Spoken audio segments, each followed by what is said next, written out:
እሷ ጋር እሷን ለማቀፍ እንዴት የቻልክበት? እንዴት አስቻለ? የኔ ልጅ አይደለም። ለምንድን ነው ማታምኚኝ? በእናትሽ እየደከመኝ ነው። የኔ ልጅ አይደለም።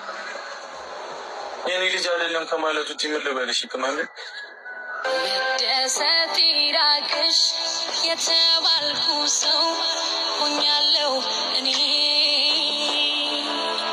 ልክ እንደ ቀን ቅዠት ሆኖብኝ ህይወት ያለቅሳል አይኔ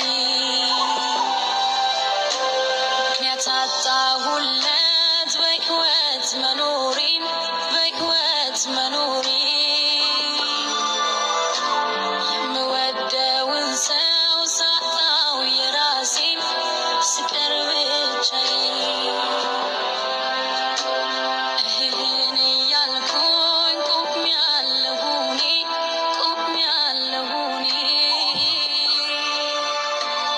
ሸክም አግቶኝ ከብዶኝ ራሴን ብቸኛ